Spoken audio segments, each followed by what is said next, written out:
So now that we know our variation, अब let's try to understand ये variation आ कैसे रही है, ठीक है? So before we talk about that, अब some a small story time, ठीक है? तो हमारे पास there were these two guys, they were both naturalists. एक का नाम डार्विन था, Charles Darwin, we all know him. The other was Lamarck, ठीक है? Lamarck was a French priest. Darwin, he was a native to US, I guess. ठीक है. Uh, Lamarck was French. Both Lamarck and Darwin never met each other in their life. Lamarck है, सही है, Kendrick Lamar नहीं है. तो खैर, so they never met each other in their life. They never encountered, they existed in the late 1800s. Years later, after their death, when their works were uncovered, uh, so what we found out was कि भाई इन दोनों के ना दो कुछ वो थे, दो statements थे which were contradictory to each other. There were two statements that were contradictory to each other. इनका पहला statement क्या था कि you don't have to remember them, लेकिन I'm just going to talk about them because it's going to make more sense. इनका पहला statement क्या था कि भाई those organisms they produce more offsprings than are needed to replace them. ठीक है?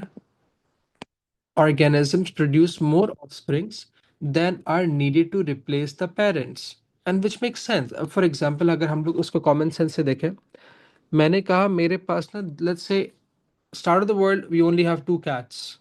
हमारे पास टोटल कैट पॉपुलेशन कितनी थी? टू थी. These two cats they produce four offsprings. अब मेरे पास टोटल कैट पॉपुलेशन कितनी हो गई? सिक्स.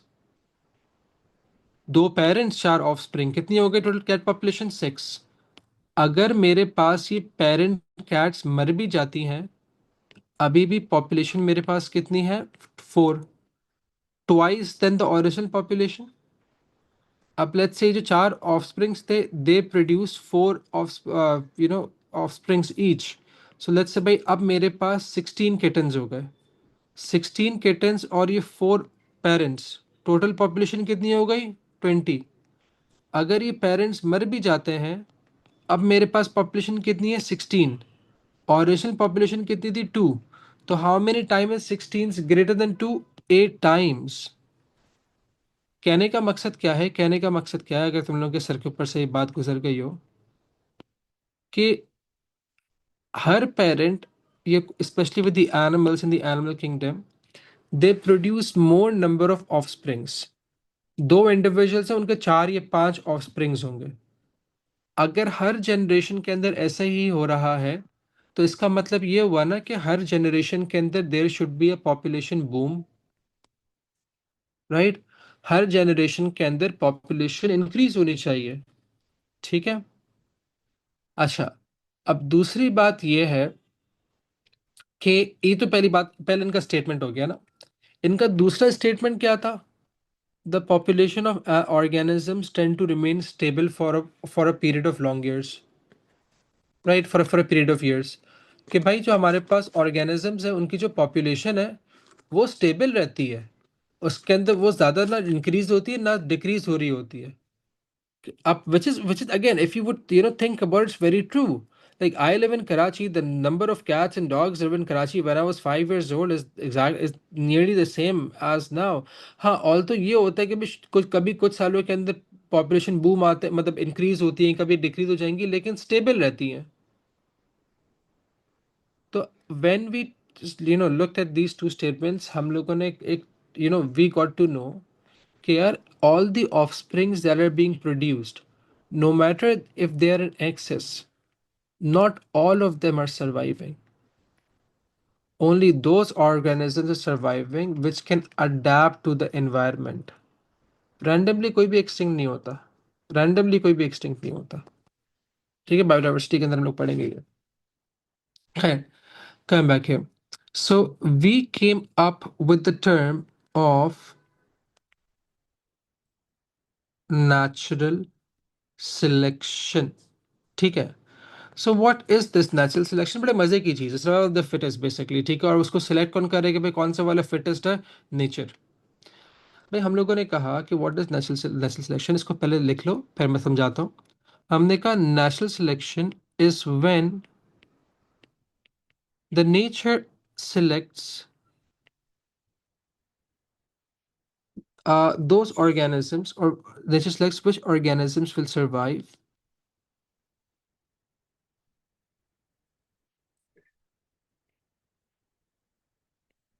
कैसे? By applying what?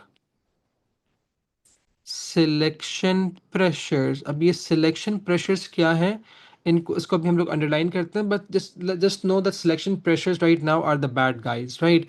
They are the ones that are killing the organisms, right? उसके बाद हम लोगों ने कहा only those organisms with adaptations, with selective advantage or advantages,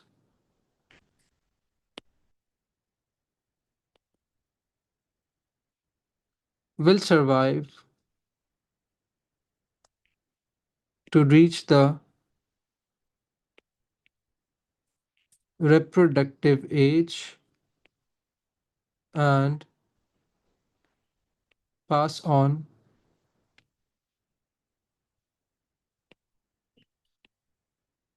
the advantageous alleles to their offsprings। ठीक है। अब let me give an example, let me give you a small example, this will make sense। ये जो पहले पहले selection pressures देख लो बेटे। Selection pressures क्या होता है?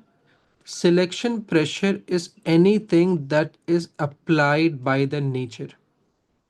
It could either be living biotic or it could be non living abiotic. Biotic के अंदर हमारे पास क्या क्या आ जाते हैं बेटे? Amount of predators that you have, amount of prey available for predators, और तीसरी चीज हमारे पास क्या होती है? हमारे पास पैथोजेंस होते हैं कि भाई क्या हमारे पास कोई ऑर्गेनिजम्स डिजीज से, पैथोजन से रेजिस्टेंट है या नहीं है। ठीक है। Abiotic could be anything. Abiotic could be light, it could be temperature, it could be carbon dioxide concentration, it could be oxygen concentration, it could be pH, it could be weather, whatever। ठीक है। अब इसको देखो, अब इसको देखो, let's take an example. भाई हमने क्या करा? सो I had about 100 rabbits. Rabbits, by the way, they reproduce like crazy. Out of these 100 rabbits, 50 of these rabbits had a brown fur color, while the other 50 had a white fur color। ठीक है। मैंने क्या करा, मैंने इनको एक forest के अंदर एक साल के लिए छोड़ दिया। अब now you guys will see के अभी हम लोग पढ़ रहे हैं ना कि dominant allele is the dominant and the recessive allele is the recessive. How do we know that? How do we even know कि भाई क्या, how does dominant allele even become dominant in a particular population? ठीक है, इसको देखो। तो भाई हमने हमने क्या करा, हमने इन 100 रैबिट्स को ना एक साल के लिए छोड़ दिया। When we came back after a year, हमने क्या देखा कि भाई इस जगह के ऊपर when we were expecting कि भाई since the rabbits they they reproduce like crazy, ठीक है। So their population should increase, very good Kiran। So the population should increase to 1,000, इतने हो गए होंगे। लेकिन हम लोगों ने क्या देखा कि भाई आफ्टर 1 ईयर मेरे पास 91 ब्राउन रैबिट्स थे और मेरे पास 23 वाइट रैबिट्स थे। So this makes a total of about 94 plus 20 is 104। 4 rabbits पड़े एक साल के अंदर, मतलब पॉपुलेशन उतनी थी। लेकिन एक चीज मैंने क्या देखी कि भाई जो मेरे पास ब्राउन वाले रैबिट्स थे ना उनकी पॉपुलेशन ज़्यादा है, वाइट वाले रैबिट्स की पॉपुलेशन के अंदर हमारे पास कमी आ गई। ऐसा क्यों हो रहा है? क्योंकि इस इन जगहों के ऊपर, इस जगह के ऊपर, इस फॉरेस्ट के ऊपर we had a selection pressure acting on these rabbits in form of a predator, let's say the fox. भाई इस फॉरेस्ट के अंदर एक फॉक्स भी थी। अब जो वाइट वाले रैबिट्स थे वो तो कैमोफ्लेज कर ही नहीं सकते थे। The brown rabbits they had a what, they had an adaptation, they had a selective advantage, so they were able to hide from the fox more, while the white rabbits were eaten by the fox more, they were hunted by the fox more.